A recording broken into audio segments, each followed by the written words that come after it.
Yes, sir. It's Friday. It's a good Friday, too, man. I am in a great mood. And so many things have happened that have facilitated this great mood that I'm in, including last night's action, albeit trash. We'll talk about that later on in the program. But it's not the game itself, but what it signifies. I can't stress that enough. My guy Josh Allen getting broken off. We'll talk about that. Among various topics. It's a beautiful day in the neighborhood, as a wise man once said, which means it's time for the LouieTeeNetwork podcast.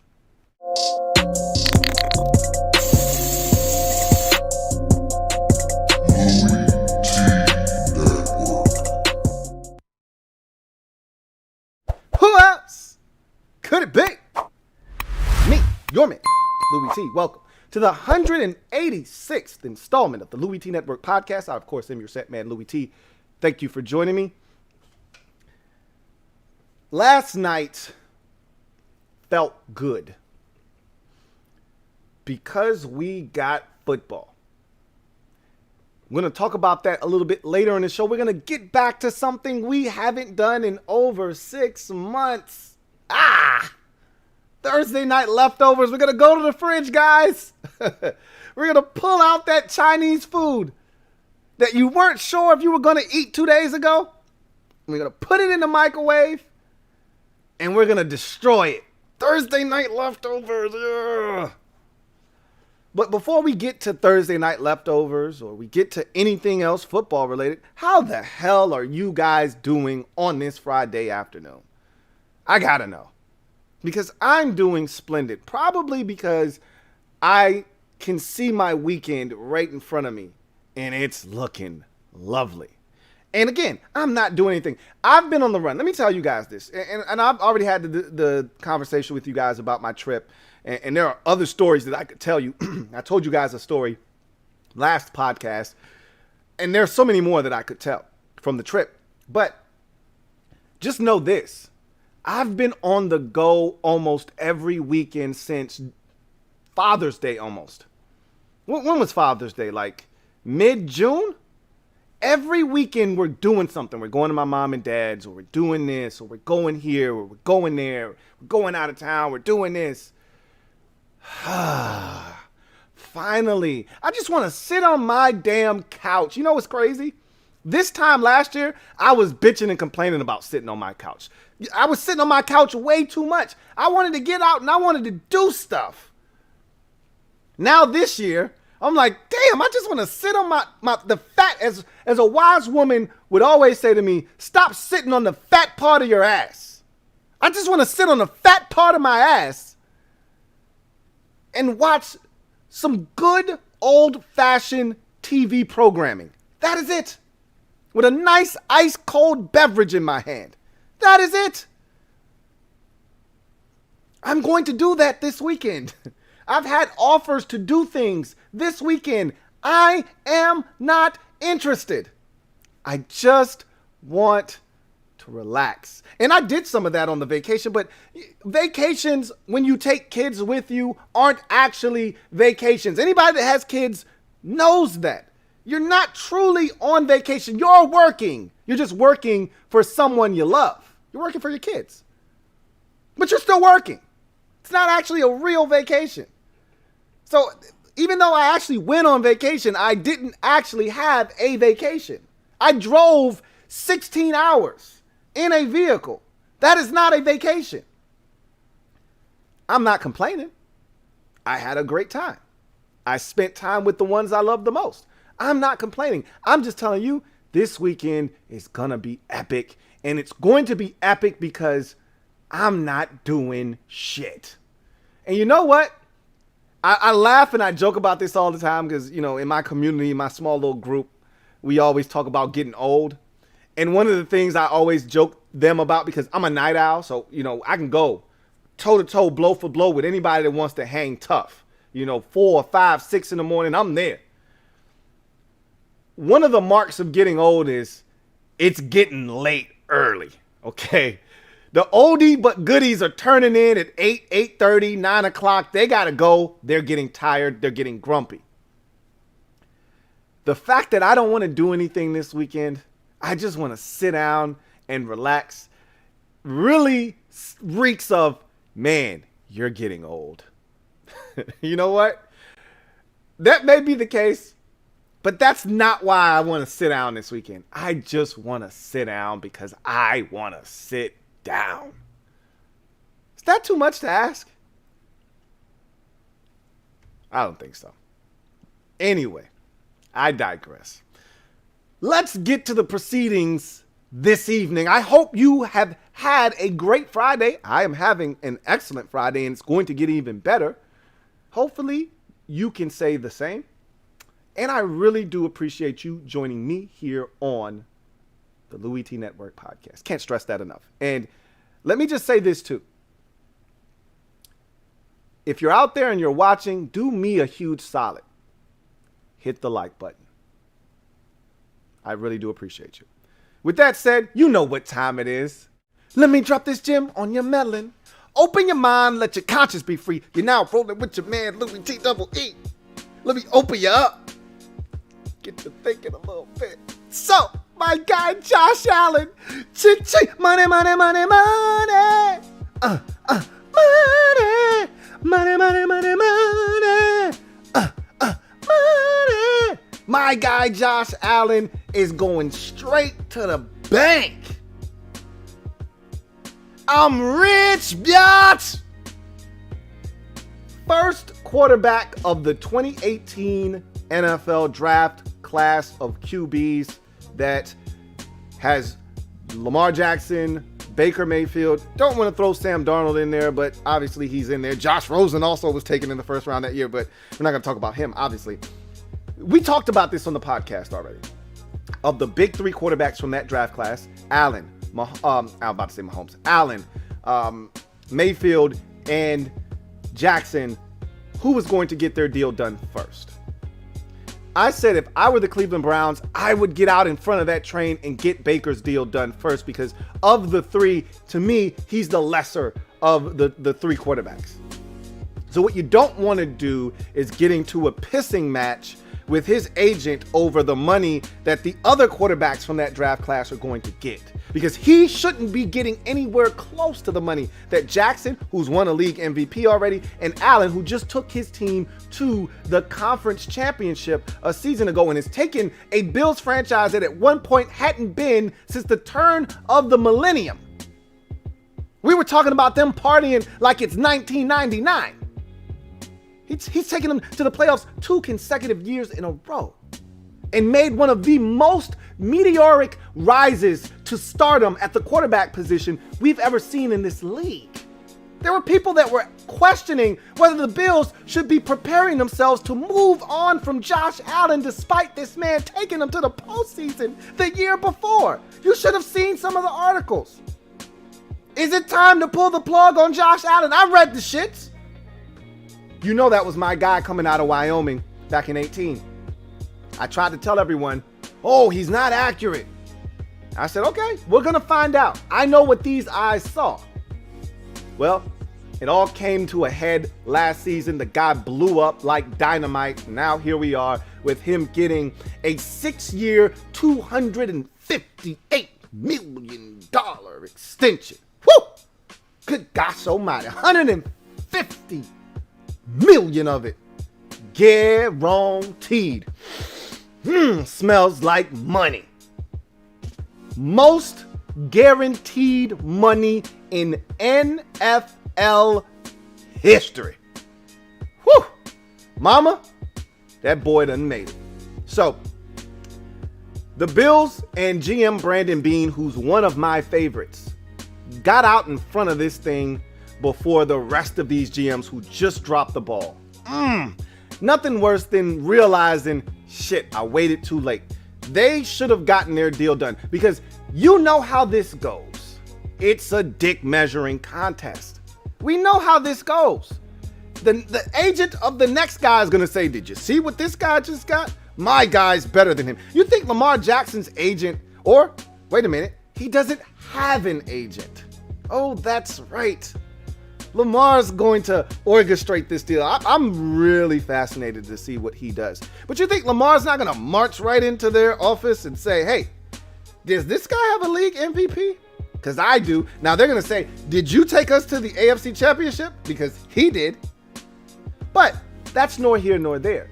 The bottom line is, Lamar's going to say, I've been in the postseason every single year of my career. He can't say the same thing. I've won a league MVP. He can't say the same thing. You think Lamar gives a shit that this guy took his team to the AFC Championship game? He didn't take them to the Super Bowl. Lamar's like, hey, I took us a step right before that.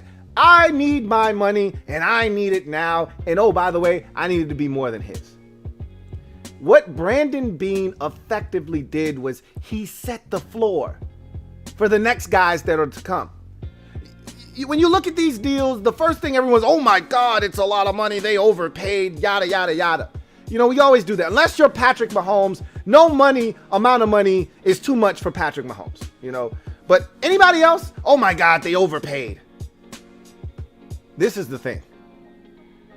Today's deal or today's overpay is tomorrow's deal, okay?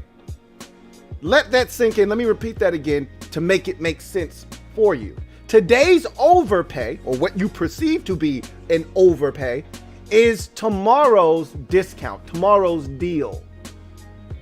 You know why? Because the next guy, I always tell you guys the same thing every single time one of these contracts come up and we use the phrase highest paid in NFL history. The next guy is the highest paid guy. That's just how it goes, no matter if we think that guy deserves it or not. Nobody thought that Dak Prescott was worth $40 million a year. Who in the hell thinks Dak Prescott's worth that? It's not what you think that quarterback is worth, it's what you gotta pay. You got to pay to play.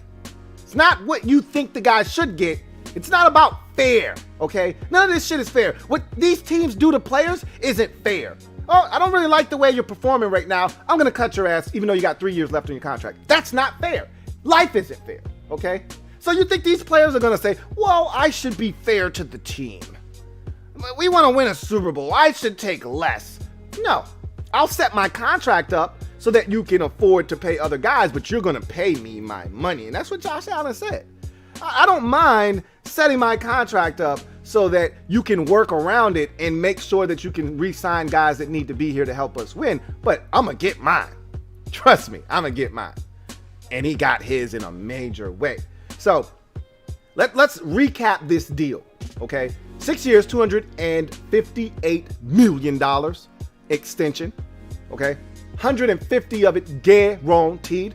First to receive a contract extension of those 2018 quarterbacks, as I mentioned. So I think the next guy in line is Lamar Jackson, and I think his deal may exceed this.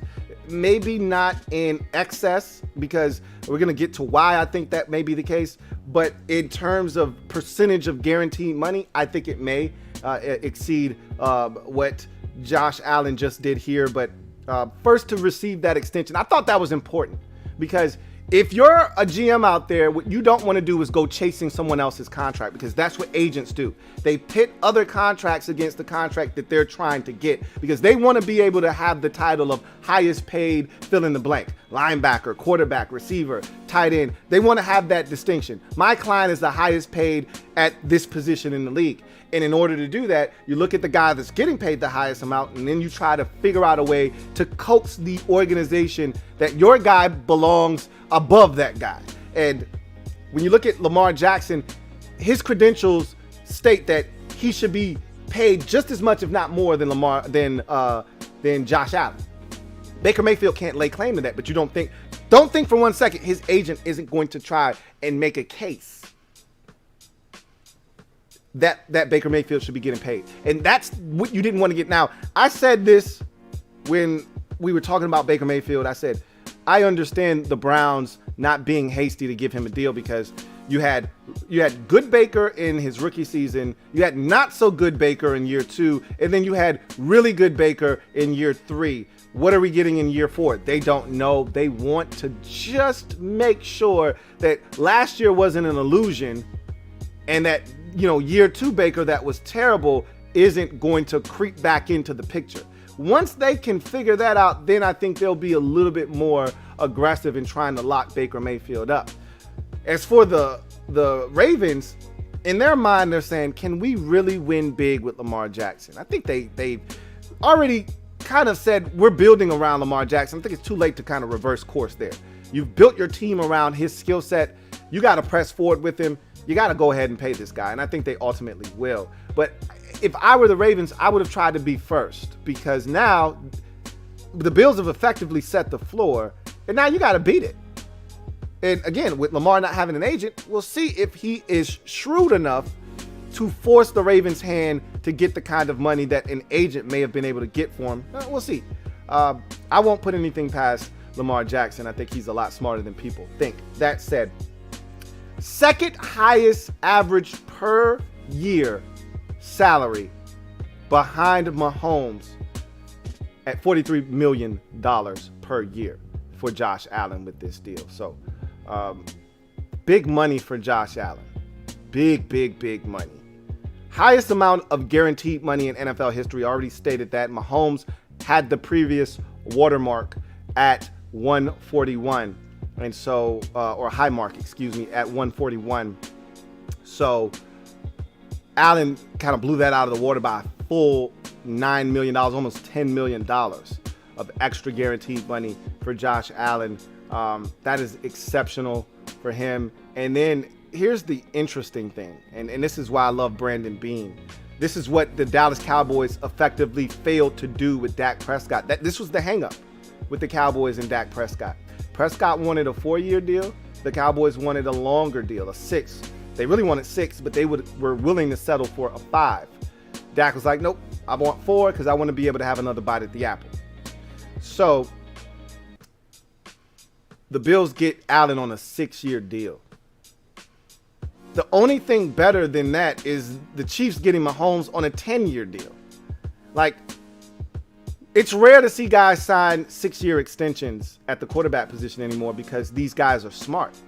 They know that the NFL, every 3 or 4 years, they're renegotiating TV deals and this, that, and the third, and there's more money coming in. In 2 to 3 years, the owners will be making more money. Why? Because they're gonna have an 18th game. Don't think we're gonna be stuck on 17 for a very long time. This is just a means to an end. The end game is 18. So we're gonna do this 17 game thing for 2-3 years, and then they're gonna say, you know what? You know what's better than 17 games? 18 games. You know why? You know what's better than a lot of money? More money. And that's what 18 games will provide for them. So these guys don't want to lock themselves in to contracts that when they look up, they're now, at one point they were the first or the second highest paid quarterback or player at their respective position. And then 3 years later, they look up and now they're 11th. And they're like, is Derek Carr really better than me? Is Matthew Stafford better than me? There is no way in hell you're trying to tell me that Jared Goff is better than me. What are these dudes doing getting more money than me? You don't ever want to look up and be that guy. So in order to prevent that from happening, or at least minimize how long you feel that way, you sign a shorter deal. So that by the time you get to the 3rd year of that deal and you're getting close, they gotta re-up. They gotta give you an extension that's gonna make you the highest paid quarterback in the league.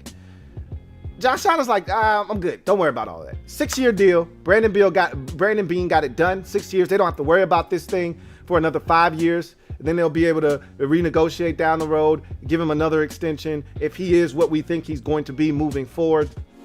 It's a great deal for Buffalo. It's a great deal for Josh Allen. He gets the money that he sought after, and it's a great look all the way around. And what it does is it gives the Bills flexibility. They get to stretch this deal out over 6 years instead of having it be condensed into 4. So this is a win-win for both parties involved, all parties involved. And so Brandon Beane does it again. He did it again. Did it with Deion Dawkins. He did it with Tre'Davious White. He's always out in front of these types of matters while everybody else is on the sidelines waiting and watching to see what happens. Brandon Beane is out here shaking and moving and making these deals happen. And that's why, to me, he's one of the best GMs in the league. Good for Josh Allen. Well deserved. After what he did last year, this guy was in the MVP discussion heavily in the MVP discussion towards the end of the season after the body of work he put forth last season. And I think he's going to continue to build on that. They finally slayed the big bad Patriots in the AFC East. They did it in a major way last year. And now the question becomes, what does he have for an encore? Is this his new life? Is he one of the elites? Can we now throw him up there with Mahomes and Rodgers and Wilson? Is he now one of those guys? This next year is going to go a long way in telling us that, because last year was an anomaly. If you look at his numbers, last season was an anomaly.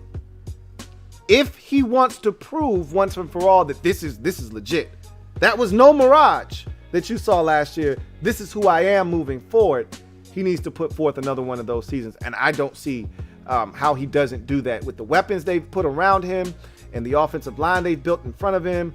I think he's got everything he needs to be successful, and the guy is a tremendous athlete, and he's got a rope for a right arm. Josh Allen cashes in. I think he deserves this kind of bread, and it's really good to see a guy that a lot of people were dismissing just a season ago. This time last year, there were articles being written about Josh Allen and whether the Bills should be thinking about potentially moving on. Literally, there were articles being written. Oh, he's inaccurate. You can't fix inaccuracy. You can't fix that. Oh, yeah? Okay, cool. Gotcha. Anyway, I digress. So I have a super chat, and I want to get to that real quick. This is from Todd Luton. Thank you for the super chat, Todd. Greatly appreciate you. My guy Todd Luton writes, love your show. Greetings from Pismo Beach, Cali. Thank you for the super chat and the love, Todd. You're out there living the life in Pismo Beach, Cali. Must be nice at 2 PM to just kick your feet up and listen to this blockhead here talk about the sport that you probably love, the National Football League. I really do appreciate you, Todd.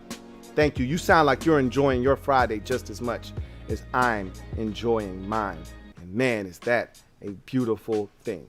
So I'm going to ask you guys once more, because I see the numbers on the viewership going up, but I don't see the likes coinciding and going up alongside the viewership. So if you're out there and you're watching this and you enjoy the content, which I hope you do, I can't be sure of that, hit the like button. Cost you nothing, okay? Bless the pod by hitting the like button. It doesn't bite. Go ahead and hit it. Also, if you haven't subscribed already, what are you waiting on? Subscribe to the Louie T Network for more great content. Turn on that notification bell so you don't miss a thing. So what we're going to do is we're going to take a quick break, get a word from one of our sponsors. Then we're going to come back on the other side and we're going to get into Thursday night leftovers. Go ahead and make that trip to the fridge. All right, to the kitchen. I'm going to get the pizza. You can have the Chinese food. I always leave my leftover pizzas on the stove. All right. I don't put them in the fridge. I don't want them to get cold and hard. I'll eat them lukewarm, room temperature. Go to the fridge, go to the kitchen, get your leftovers. It's about to be time for some Thursday night leftovers. You are tuned in to the 186th installment of the Louie T Network podcast. I will see you guys on the other side. I want to take this time to thank Manscaped for sponsoring the Louie T Network podcast. Attention listeners across the galaxy, all the way from Australia to Houston, do we have a pube problem? If so, our friends at Manscaped have cleared you for takeoff with their 4th generation and brand new Lawnmower 4.0. Kick your pubes to the next planet with the Performance Package 4.0. The orbits in your pants will feel like you've got zero gravity when you use the best tools for the job from the leaders in male grooming. Join the 2 million men worldwide who trust Manscaped and get your rocket ready for takeoff by going to manscaped.com for 20% off plus free shipping with the code LouieT. Ready for an out-of-world experience, fellas? Look no further than a Performance Package 4.0 from Manscaped that is just taken off not only in the US, but Canada, the UK, and across Europe, Australia, South Africa, and Singapore. Inside this package, you'll find their 4.0 lawnmower trimmer, weed whacker ear and nose hair trimmer, crop preserver ball deodorant, crop reviver toner, performance boxer briefs, and a travel bag to hold your whole solar system. First scheduled for liftoff, new Lawnmower 4.0 lawnmower trimmer. This spaceship is here to guide you on your journey to trim your body, balls, butt, and even your anus. You see what we did there? This 4th generation trimmer also features a cutting-edge ceramic blade to reduce grooming accidents thanks to their advanced skin-safe technology. The Lawnmower 4.0 has a 7,000 RPM motor, a new multi-function on and off switch which can engage a travel lock and is even waterproof. The Lawnmower 4.0 also has a 4000K LED spotlight you can turn on and off when needed for a more precise shave throughout your travels across the universe. The Performance Package 4.0 also includes the Weed Whacker. It's like having a little astronaut to chop your worst weeds up top in your nose and ear. The Weed Whacker is also waterproof and uses a 9,000 RPM motor powered 360-degree rotary dual blade system. This nose and ear hair trimmer provides proprietary skin-safe technology which helps prevent nicks, snags, and tugs in those delicate holes. Pause. Don't forget to use Crop Preserver ball deodorant and their Crop Reviver to help your little planets on their A game while feeling the sun's heat. Manscaped even threw in 2 free gifts to their Performance Package 4.0, the Manscaped Boxers and Shed Travel Bag. Abort hairy balls and Buzz Lightyear that Woody with Manscaped. Get 20% off plus free shipping with the code LouieT at manscaped.com. That's 20% off plus free shipping with the code LouieT at manscaped.com. For a clean Trinity and beyond, your space balls will thank you. I always like to take in the first half of the Hall of Fame game. I always like to kind of inhale all of that football and kind of grasp the fact that, hey, this is going to be my life for the next 6 months. And have that moment to myself where I go, it's back. Like, I don't know if you guys know that part of the movie Coming to America, the first one, where Prince Akeem is walking with Lisa to the restaurant. And he stops. And remember, he took some money from Simi because he had redone the apartment that they were in. And he said, if you have no more money, you can cause no more mischief. So he sticks the money in his pocket, in his coat pocket. And they're going to the restaurant. And they walk past the 2 old guys from Trading Places. And he gives them the money. It's in a bag that he balled up, and he gives them the money. And they take the money out of the bag. And he's like, Randolph! What is it, Mortimer? And he takes the money out and he says, we're back. That's what every year when the Hall of Fame game comes on, that's how I feel. It's back. Welcome back to the 186th installment of the LouieTeeNetwork podcast. Thank you for joining me. Right now, I want to take the time to do something that I said I was going to do. I'm going to do my best to remember to do this moving forward. And that's shout out the very first person in the comment section. So big shout out to my guy, Rich. All right. Thank you for being the first in the comment section. Rich writes, Lou, I'm going to practice today with my dad. It's going to be great. And I'm making a recap video on it probably tomorrow. Bart Scott. Can't wait to hear about practice from you, Rich, and all of the other people that are out there. I'm looking forward to hearing your take on what you saw out at FedEx Field. So big shout out to my guy, Rich, for being the first in the comment section. So with that said, we're going to get to something that we haven't done in quite a while, and it feels good to be able to say, I'm going over to the fridge or I'm going to the kitchen and I'm gonna grab me some Thursday night leftovers, man. Ain't nothing like some well-seasoned leftovers, because when you first eat it, when it's nice and hot, that seasoning hasn't had a chance to simmer, right? But you let it sit for a little while, and then you come back and you sink your teeth into, ooh, that season, baby. Oh, leftovers. Can't beat them. Anyway, we got some Thursday night leftovers to get to. Pittsburgh Steelers, Dallas Cowboys, Hall of Fame game. It's not about the game. I played you a clip from last night's Washington Football Live show because that was the perfect way to encapsulate what last night's game meant to me and what it always means to me. And I didn't want to repeat it because there was no way to go back and repeat it perfectly like I did last night. So in order to really convey that message, instead of me trying to recreate it, I just said, let me play it. And I feel exactly like Randolph and Mortimer. It's back. We're back. It's back.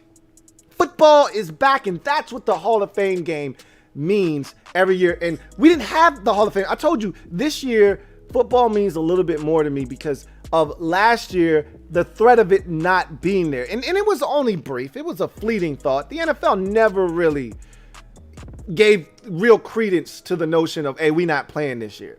They were like, look, we're going to find a way to play games. However, there was no Hall of Fame game last year. There was no preseason football. So there was no getting the engine revved up. It was just, we got to take off. But you had to wait and wait and wait and wait and wait and wait until it was September. We don't have to do that this year. We're back with the Hall of Fame game. Dallas 3, Steelers 16. That was the final score. That's irrelevant in the grand scheme of things. Honestly, all you're really looking to do is get out of that thing healthy and maybe have a player or two show up. And so let's go through the leftovers from that last night's game. There's not a lot to chew on here because it's the Hall of Fame game. There was no Dak Prescott. There was no Amari Cooper. There was no Ben Roethlisberger. So we already knew going in. And that's what the Hall of Fame game usually is. It's a lot of nothing. First thing, though, on the docket, the first leftover.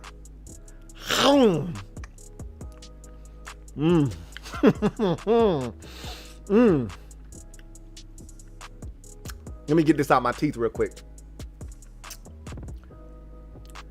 I feel like Coach Red Boyu when Bobby Boucher showed up at halftime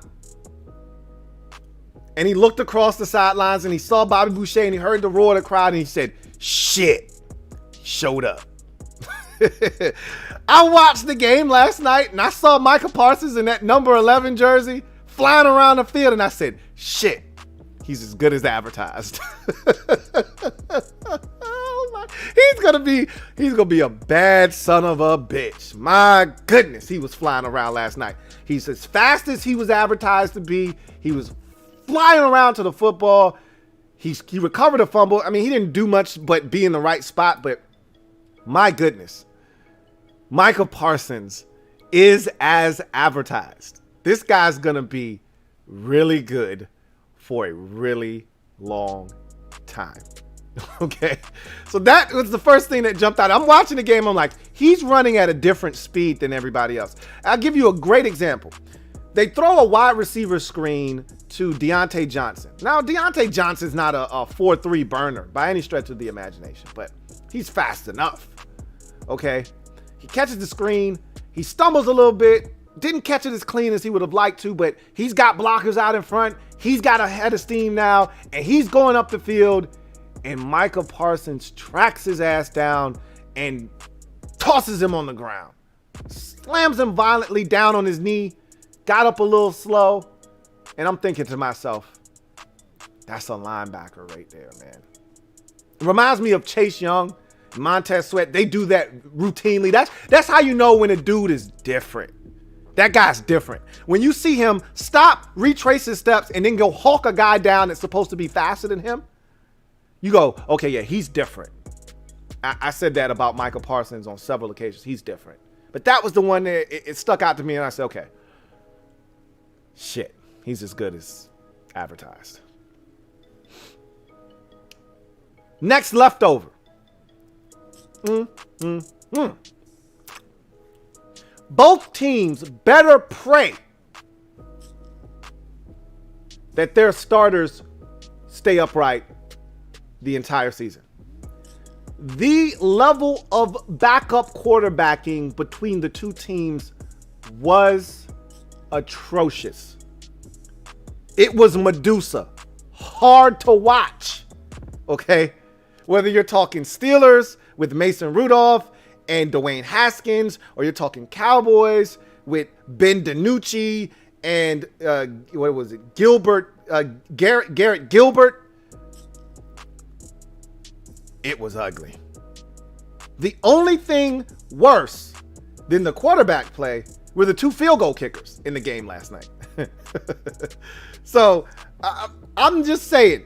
I'm not saying, I'm just saying. And we know this. Around the league, it's hard to replace a starting quarterback. It is. Who are we kidding? If Kyler Murray goes down, the Arizona Cardinals are in trouble. If Aaron Rodgers goes down, maybe Jordan Love steps in. Maybe he doesn't step in and kill it. But they're in trouble. They're no longer Super Bowl contenders. If Patrick Mahomes goes down, the Kansas City Chiefs are in trouble. That's how it goes. But those are great quarterbacks. They're at the top of the list.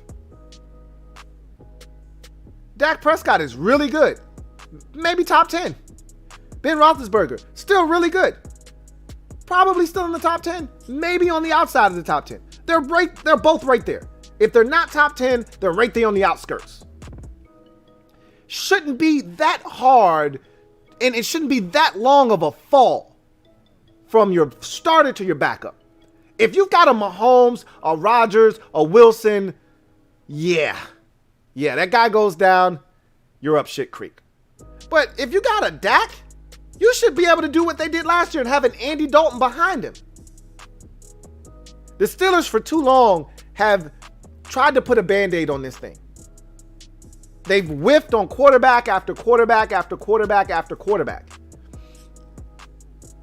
They have to figure that out. None of those guys on the roster right now look like it. If Ben decides he doesn't want to play after this season, they don't look like they have the air pay on that roster. So they better both pray that their backups don't have to see the field. Because there are other teams around the league, if they got to go to their backup quarterback, they're like, we'll be all right. You know? There's some teams out there that are like, if we got to go to our backup, we'll be fine. We'll suffice. Not these two teams. Next leftover. Najee Harris is going to be really good. He's going to be just as advertised. He's big. He's physical. He's got more speed than you think. He's not Derrick Henry, but he's right below him. Derrick Henry's faster than Najee Harris. That's the biggest difference. You can catch Najee Harris from behind. You can't catch Derrick Henry from behind. Still haven't met a dude that could do that yet. But they're both big. They're both physical. And unlike Henry, Najee can actually catch it out of the backfield. So I think he's going to be the perfect antidote for what was one of the worst rushing attacks in the league last season. They've revamped the offensive line. They talked about that a lot last night. But Najee Harris is going to be the miss. I told you I couldn't stand James Conner. He stinks. He is so ordinary. Or as a wise man once told me, he's not extraordinary. He's extraordinary. Did you get that? Let me do that again for some of you in the back that have a hard time hearing. James Conner isn't extraordinary. He's extraordinary. ordinary. Najee Harris is not. And I think the Steelers got it right with their first round pick. Speaking of the Steelers, Chase Claypool, he's legit. That catch he made last night, ridiculous. Was there a push-off? Sure, there was a slight little push-off. Who's keeping count? They didn't throw a flag right, then there's no push-off. What he's shown in just a sliver over a year is that he's one of the best deep threat wide receivers in football. He's up there with DK Metcalf, and there's a few other guys, Stephon Diggs. There are a few other guys that when they get vertical, forget about it. They just know how to track the football. They know how to go and get it. Chase Claypool's right up there. Big play waiting to happen. And lastly, the last leftover from the game. Alex Highsmith isn't conceding the starting outside linebacker job to newly signed Melvin Ingram. He's like, nah. I didn't put in all this work last year as a rookie for this dude to just show up and take my spot and send me back to the bench. I ain't going out like that. At least not without a fight. He was spectacular last night. Put a spin move on Ty Nsekhe, got to the quarterback, almost forced a fumble, then forced a fumble 2 possessions later, even though the Steelers weren't able to recover. He was outstanding last night. So he's not going down without a fight. I like it. I like it a lot. So essentially, those were my takeaways from last night's game. And one more thing. This last bit of leftover right here. Let me go ahead and clean that up so I can throw the box away.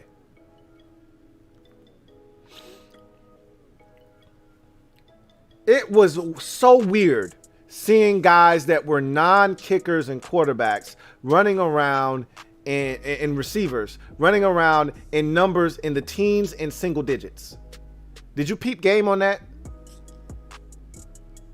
That was weird. I'm watching receivers run slants number 1. I'm watching linebackers run around number 7. What? That's gonna take some getting used to. It really is. But it's fun. It's fun to see. So, anyway, I digress. Let's wrap up the show with garbage time. Got a super chat here, and I want to go ahead and get to that before we start our garbage time session. This is from Gunnyman. Thank you for the super chat, Gunnyman. Greatly appreciate you. My guy Gunnyman writes, who's that peeking out, Ramon or Ricardo? No, it's Ramon. I just got him. He slid over and he came down. But, his brother is off to the side over there. He's not. You rarely see him. Rarely. So that's Ramon that you're seeing. But I can see why you thought it was Ricardo. It wasn't. So, got a couple of comments too. I'm gonna just take these real quick. Mustango says, what he said, what is up, man? What's up, Mustango? It's been a while too. Feel like it's been a while since we chopped it up. Good to hear from you. Kevin the PRF says, making me think my YouTube skipped back to yesterday. I gotcha. I knew that would do that when I played that clip. I know some of y'all are like, you know how somebody calls you on the phone and or you call somebody on the phone and somebody else picks up on the other end. Like, let's say you called in a dude and a female voice picks up. You got to look at your phone real quick to make sure, did I call the right person? And when you see that, yeah, in fact, I did call the right person, then you realize, now you got to start thinking, who could this female, it's his daughter, it's his, his niece or his cousin, or it's, somebody else that might have access to his phone. before that split second, you had to look at your phone to make sure, did I call the right damn person? Yeah, okay, yeah. Hey, what's up, girl? So that's sort of what I did to you. You had to check to see, is this still the right video? Oh, yeah, okay. Yeah. I got you. Haha, I got you. And JCamMan99 says, I guess Trubisky is not going to start over Allen. Absolutely not. And at least you got a comparable. Look, that's what I'm talking about. Like, I know a lot of people like to shit on Mitchell Trubisky. His mama named him Mitchell. I'm going to call him Mitchell. But if Josh Allen were to go down, Mitchell Trubisky could steady the ship. And that's what I'm saying. Like, you can't have one of these dudes and then just have nothing behind him. Too many teams in the league are like that. Like, if I'm one of these teams, I'm calling up Jacksonville and like, hey, y'all really don't want Gardner Minshew for real, right? Let me slide you this 6 and let me get that man up off you and let me add him to my roster. If I'm Dallas, if I'm Pitt, like, that's the kind of guy I need on my team. That if some shit goes down, at least he's going to give me a fighting chance. You ain't winning shit with Garrett Gilbert. You ain't winning a damn thing with Mason Rudolph. Sorry, not sorry. So, anyway, I digress. I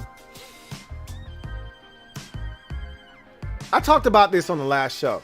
I'm not going to spend a ton of time on this because I did it last episode, but I just need to reiterate this. Retire me once, shame on you.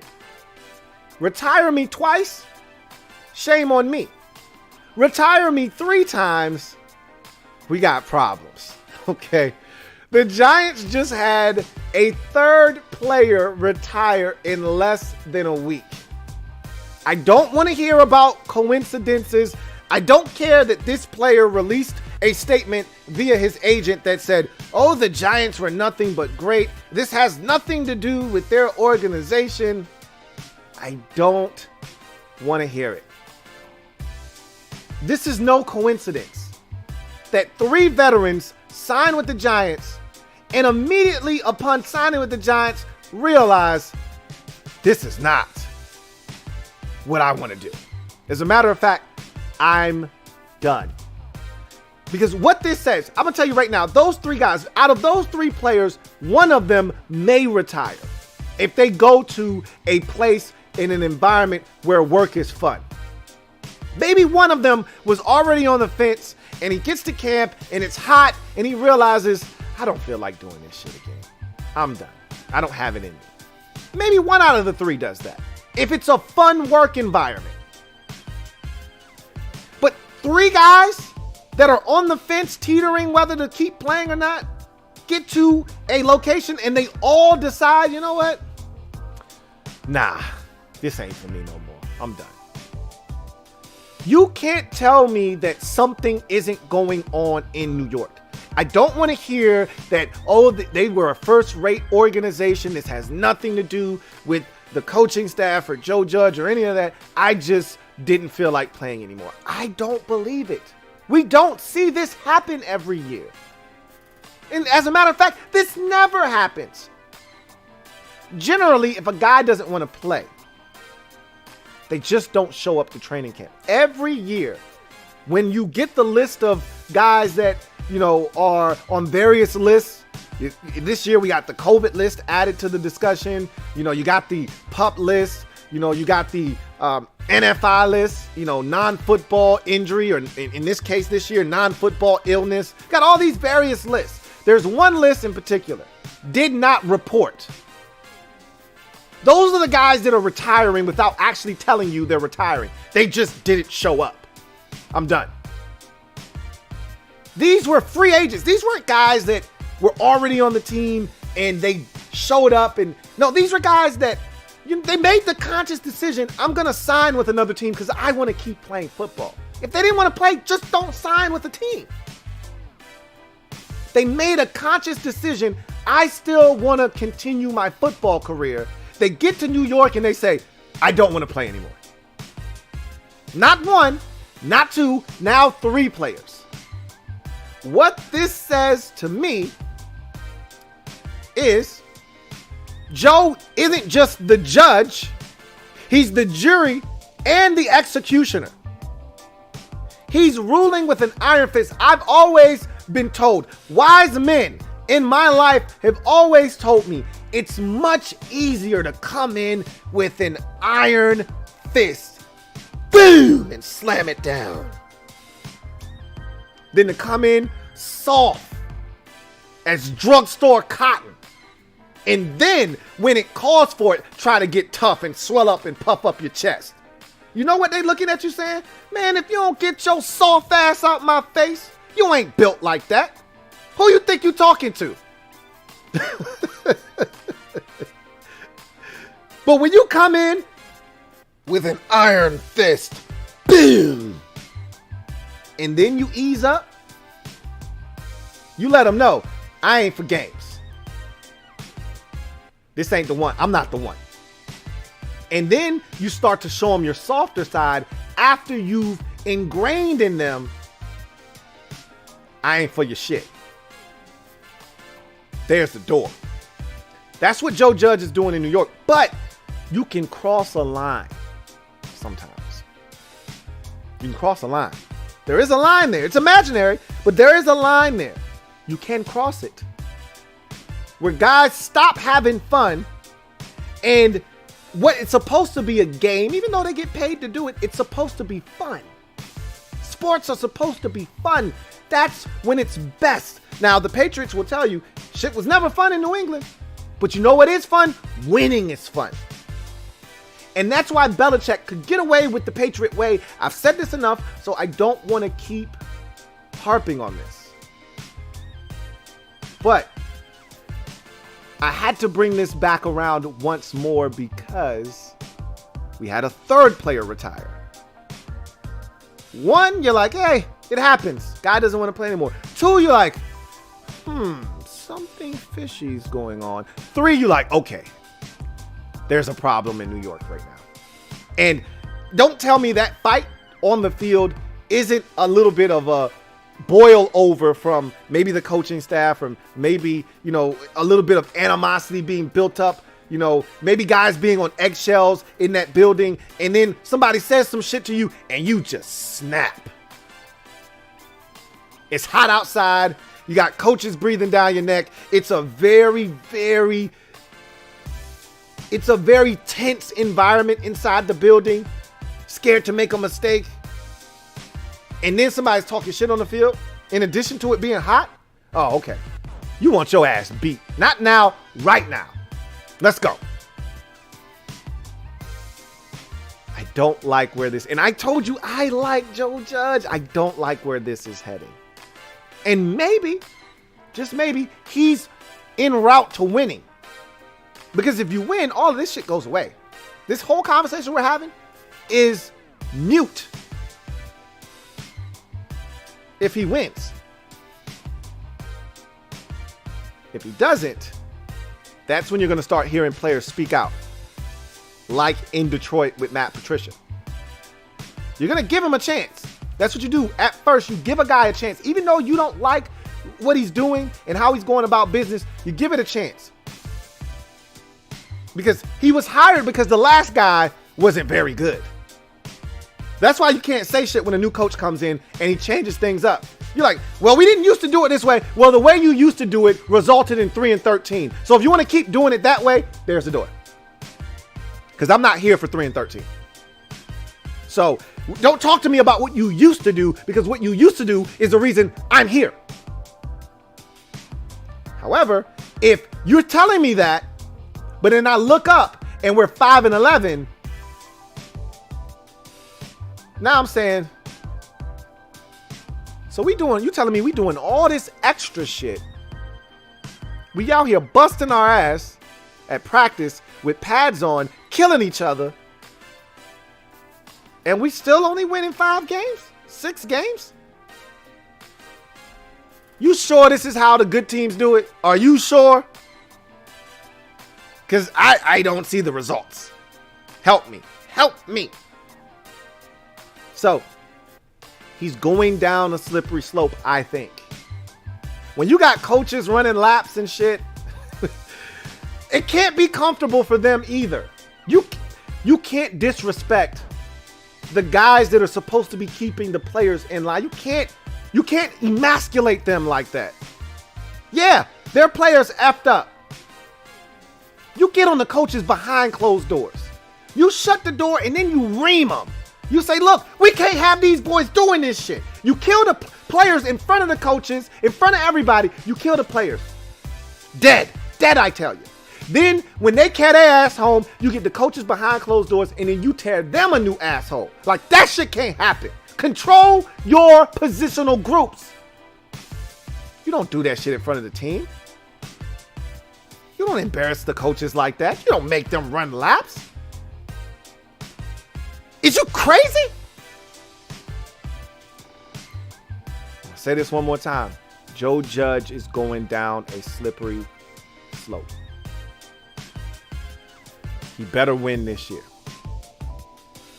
If he doesn't, what was once promising could easily turn on his ass on a drop of a hat. Players will start tuning him out. Guys will start speaking out against him, whether they're on the team or not on the team. That's the last thing you want. I'm telling you, the next thing that will happen, if they go 7-10 this year, they go 6-11 this year, the next part of this equation is an article on The Athletic or, SI.com, one of these articles that comes out chronicling a toxic environment in New York with the Giants. It's the same shit that happened in Detroit. It's the same shit that happened in Jacksonville. It's the same shit that just happened with the Eagles. It's the same shit that just happened with the Cincinnati Bengals. That's the next thing to happen. Let Joe Judge go 7-10, 6-11 this year. He's going to be on the hottest of hot seats. I'm not saying. I'm just saying. So, I got a couple of super chats here before we get out of here. Gunny Man, thank you for doubling up. Double up. Thank you for doubling up. Gunny Man, greatly appreciate you. My man, Gunny Man, writes, real talk, Heineke, Sims Jr., Moreland all had good first weeks. If this continues, does your opinion change? Taylor Heineke starting, Sims and Moreland making teams. There's no way I see Taylor Heineke starting. In no way do I see him being your week one starter unless catastrophe happens.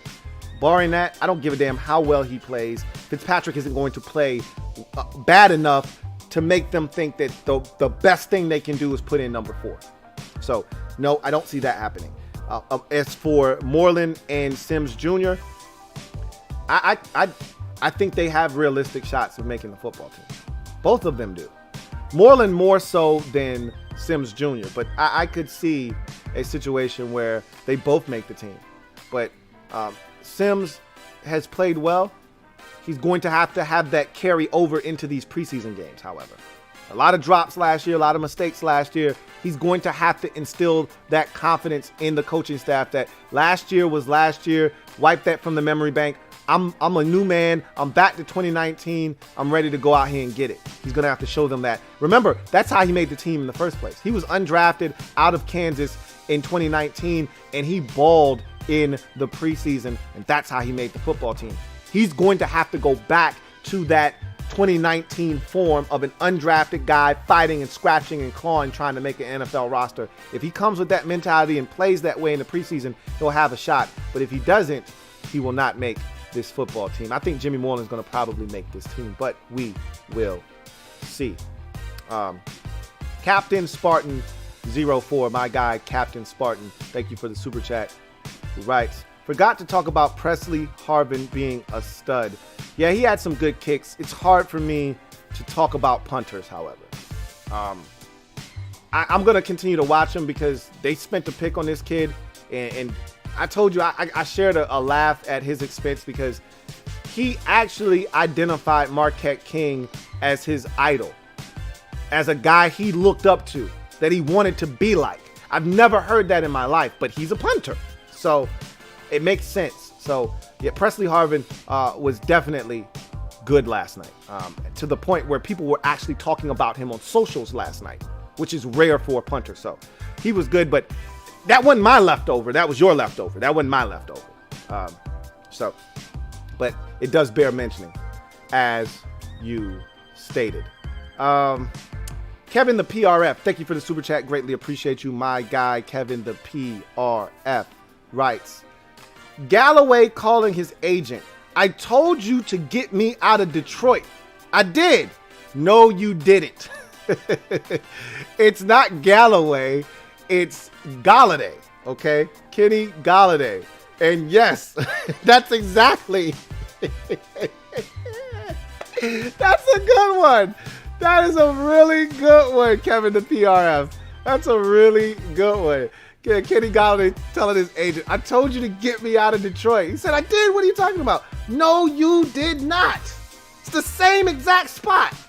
It's a different damn coach, but it's the same shit. Gotta know what you're signing up for, man. Gotta know what you're signing up for. So, that was a good one, Kev. That was a really, really good one. If you guys are out there, do me a huge solid and subscribe to the Louie T Network for more great content. Turn on your notification bell so you don't miss a thing. And hit the like button. There are over 100 of you out there and only 42 likes. Come on, guys. Come on. Hit the like button. Come on. Help me out. So, with that said, I'm going to go ahead and get this weekend started. I told you that I'm looking forward to some R&R. Hopefully, you're going to enjoy your weekend no matter what it is you're getting into, whether you're going out and living the good life, you're doing like my guy Todd, and you're kicking back, feet up with a nice cold beverage in your hand, or like me, you're just going to sit on the fat part of your ass on the couch and consume as much TV programming as possible. Whatever your weekend looks like, I hope you enjoy it to the fullest. That said, get off the bench, get in the game, and kick it with me, your man, Louie T. Until next time, I'm your man, Louie T. Signing off. You guys, enjoy your weekend. I will see you on Monday. Take care. LouieTeeNetwork.